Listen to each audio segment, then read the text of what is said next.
Hey guys, it's Lisa and welcome to my channel.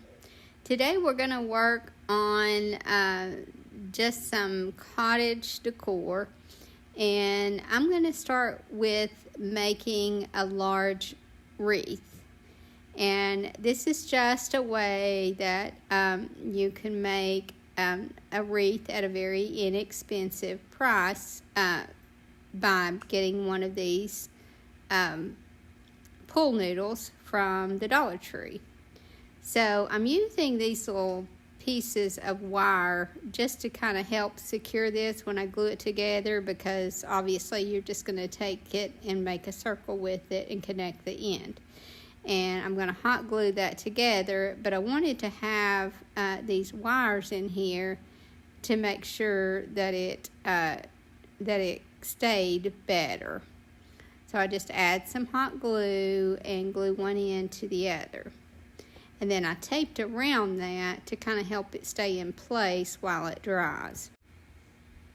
I'm sorry it's been a little while since I had my last video, but I'm having a little harder time keeping up right now, especially trying to get ready for my open house for Christmas. So what I've decided to do is do a couple of regular videos a week, and then anytime I can fit a small one in where maybe I'm doing an ornament or something like that, then I'll just do some extras as I just find the extra time.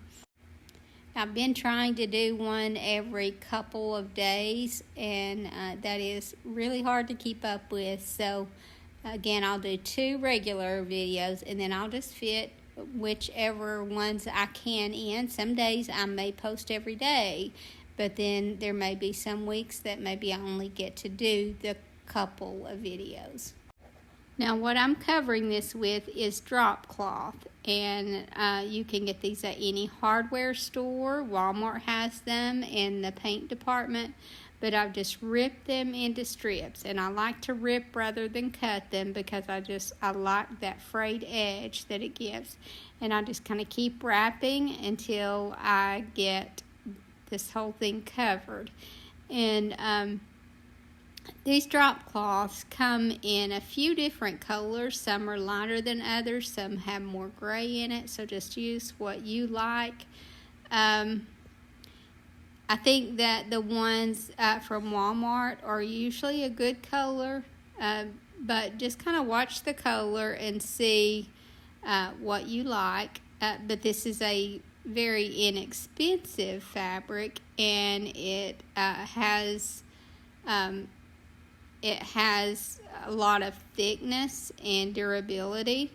So it works real well as a base for this. I thought about Warm and Natural, but Warm and Natural can get a little pricey at times, and for a wreath this size, I just decided on the drop cloth. So once I got this covered, then I started in one direction with this. I added some jute twine around it because I was going to add some brown leaves to it. And then as I started putting those brown leaves on, I decided that I just didn't like the look with this drop cloth. So end up pulling all that off and just kind of starting over with it. And because of that, I had some hot glue to contend with, but that's okay because I was going to add quite a bit of extra embellishment to this, so it was easy to hide my mistake. So here I am just adding some lace all the way around it, and as you can see, there's lots of places where I glued those leaves on and pulled them off. But again, I'm not going to have any problem hiding all that. But I'm just wrapping this lace so that I have that white contrast with this drop cloth all the way around. And then once I get that covered, then I'll just start to add some of my other embellishment.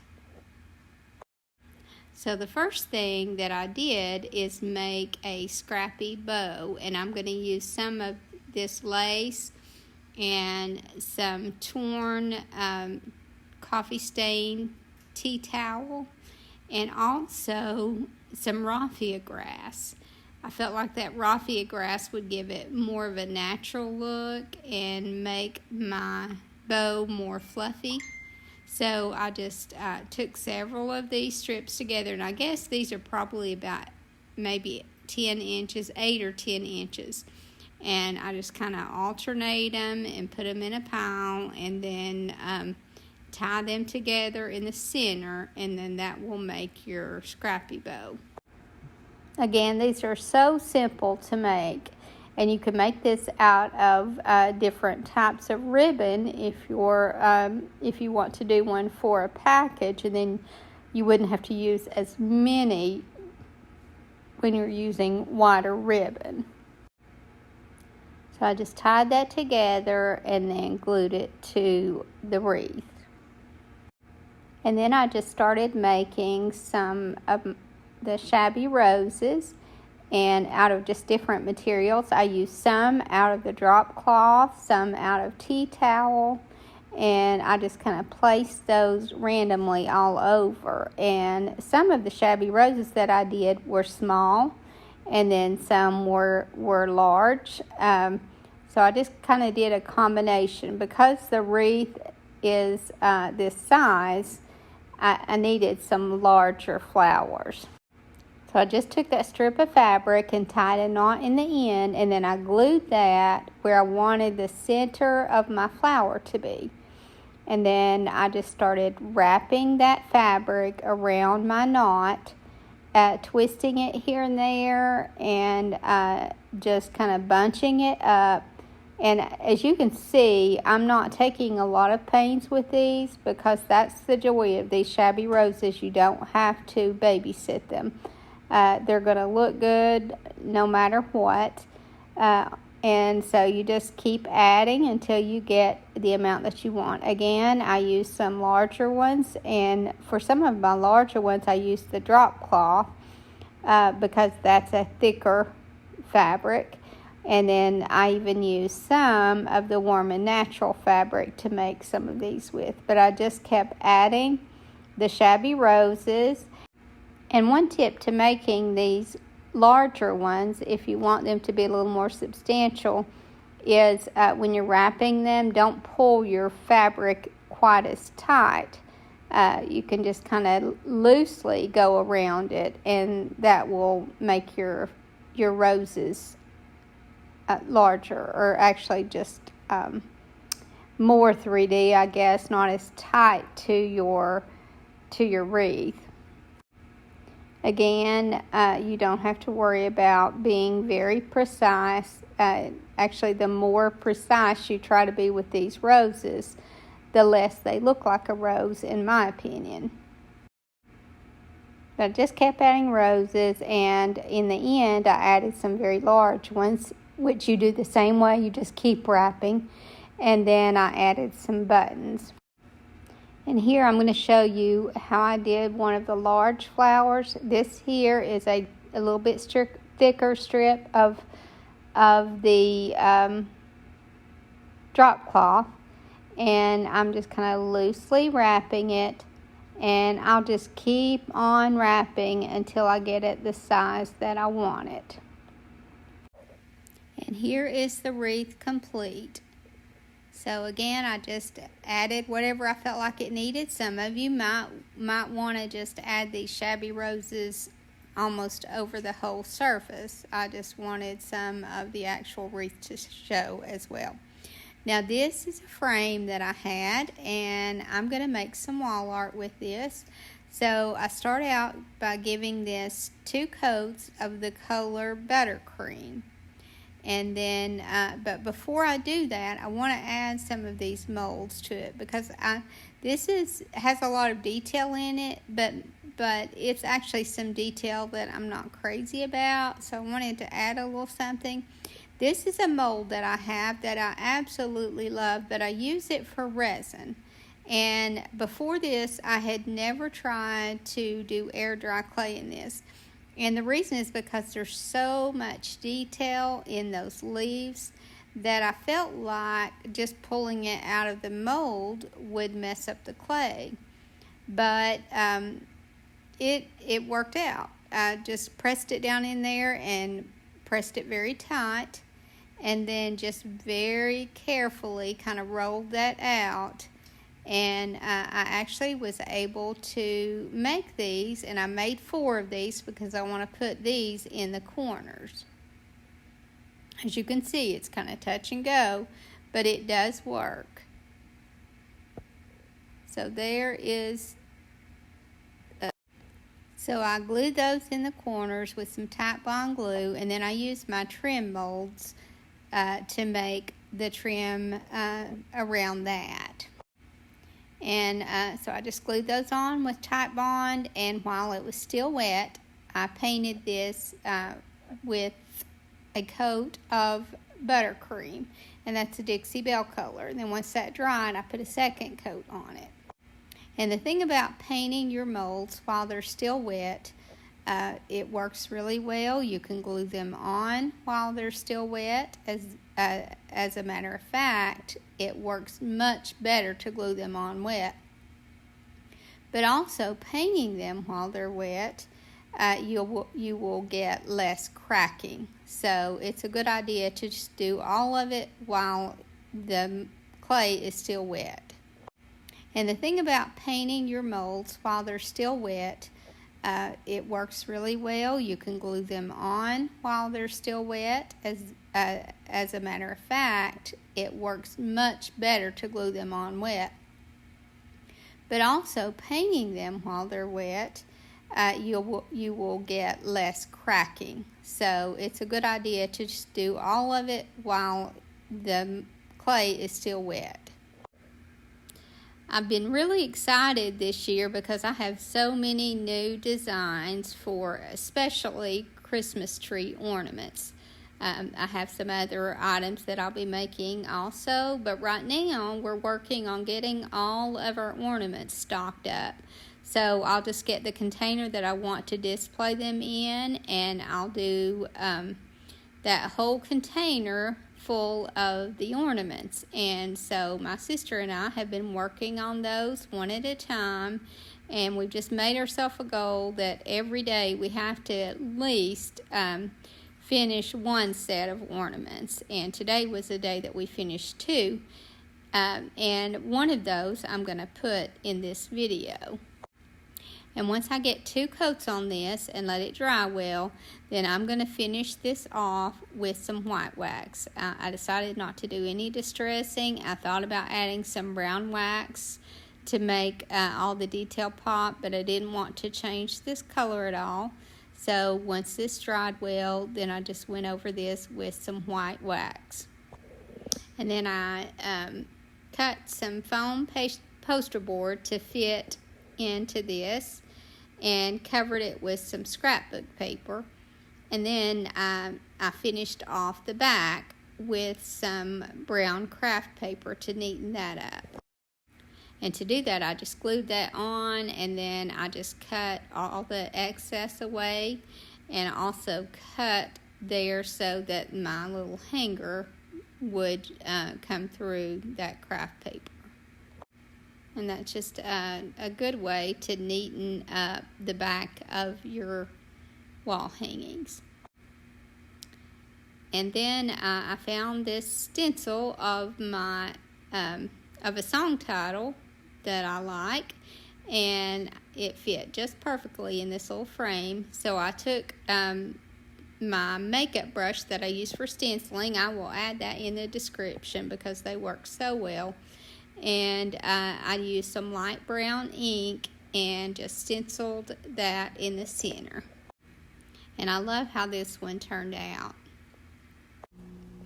And if you missed one of my previous videos, my husband took some landscape timbers and cut them in different lengths and drilled a hole for the top to add a stem and made pumpkin sets.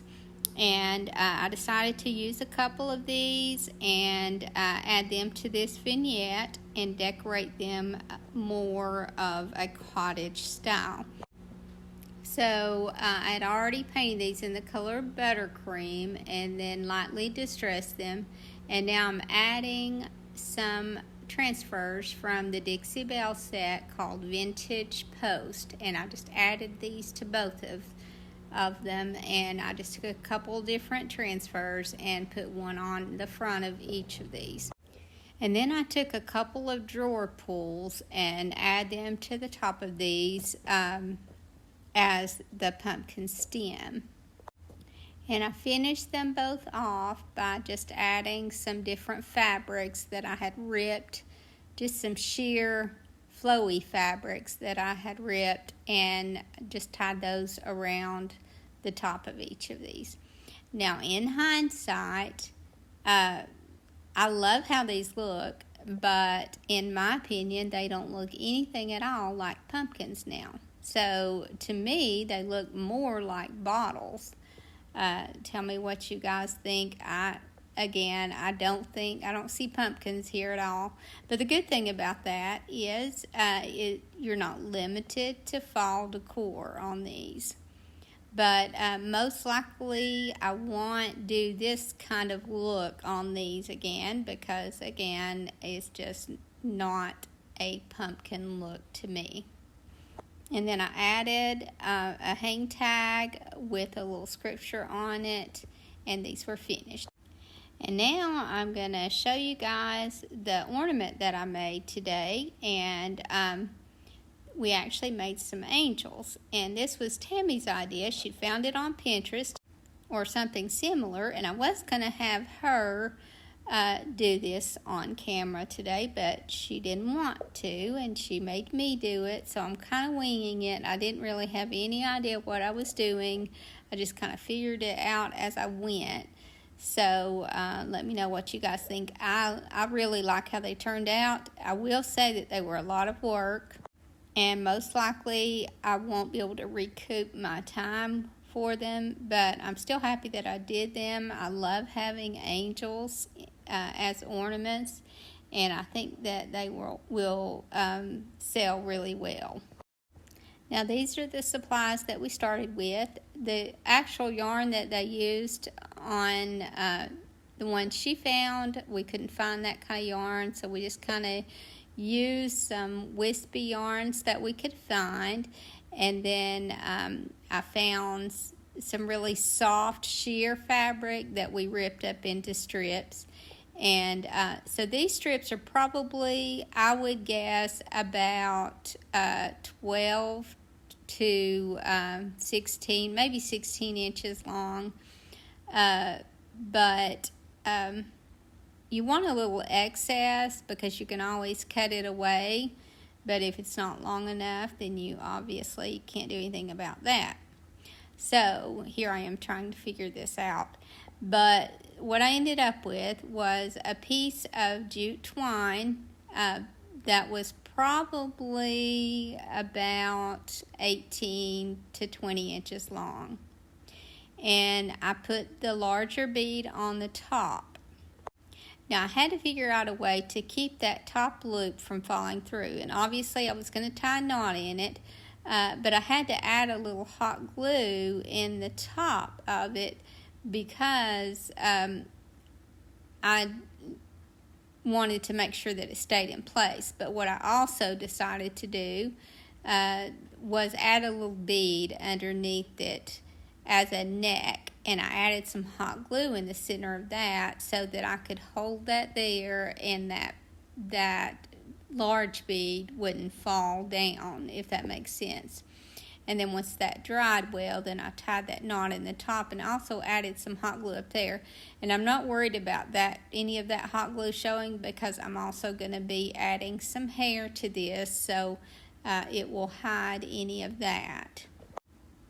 So then I took those two strings hanging down below and tied them in the center of all this lace fabric. And again, this is just different types of lace and shears and yarns, just whatever we could find that was kind of wispy.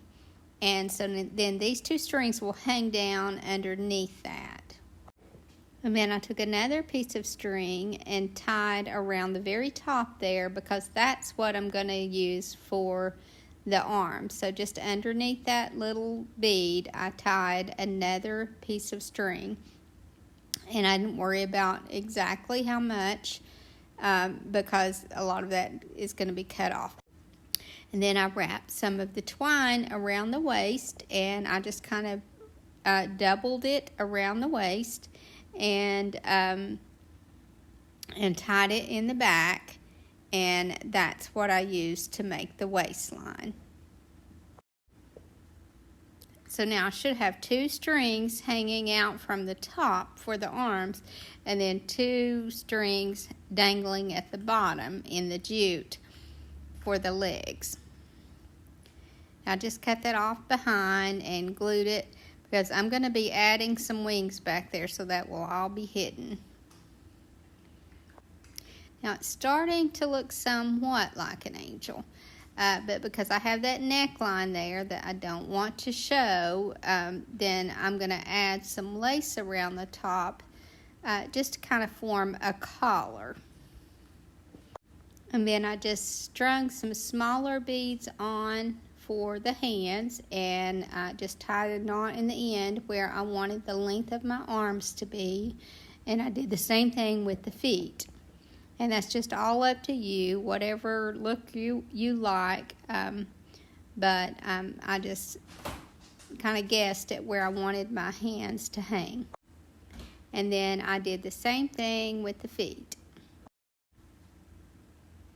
And then I made a little shabby rose to go on the little waistband. And I wanted the feet to hang out slightly on the bottom, so I just trimmed all the other laces so that you could somewhat see the feet. Now, Tammy figured out the hair, and I don't know that I could have figured this one out, but we took some of that same jute twine and wrapped it around the knot at the top, and just kept wrapping and wrapping and wrapping, just gluing your jute side by side. You don't have to overlap it, just side by side until you cover the head as far down as you want the hairline to be in the front. Now this is going to be like a bun, so all you need to do is go down the length that it takes to get to where you want that front hairline to be. And then after you get down that far, then I'll show you what you do from there. So here it is to the point of having it down far enough for my hairline in the front. And then what I start doing is bringing that twine just up above the hairline. And so now I'm starting to wrap it upwards. So then I'm wrapping that upwards, but still going down at the bottom in the back, if that makes sense. So it's going to kind of look like the hair is just kind of swooping up into a bun. So again, you're just gluing right up above that, just side by side, just keep wrapping. So in the front now at this point, you're wrapping upwards toward the knot, and in the back you're still wrapping downwards underneath where the rest of the jute is, until you get that down low enough in the back for the nape of the hairline, if that makes sense. So you're going down to the very bottom and covering it almost all the way down to the neckline. I hope that you're getting this. She showed me exactly what she did, which I thought was pretty brilliant. I thought she came up with a really good idea on the hair. But you just keep going down lower, and then when you get to the side, you start to go right up above where you've got that in the front. And as you can see, that starts to look like a bun. Now you could use some lighter colored yarn here if you wanted. The design that she saw, they used jute. And because the hanger is jute and the arms are and the waistband, we felt like we needed to go ahead and use the jute for the hair. And then once I got this wrapped enough to where my hairline was where I wanted in the back, then I just took a little bit of the jute and wrapped it around my finger and until I had just a little bun to glue to the top of the back. As you can see, it didn't have to be perfect. It just needed to wrap around my finger there, and I just kind of glued that in place and glued that bun on, and that gave it the look of a bun.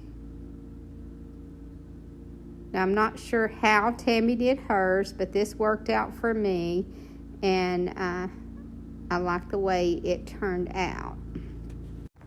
Again, there are a lot of steps to this, but it's fun to make, and I would imagine that if you made many of these, you could change it up in a lot of different ways and give them a lot of different looks.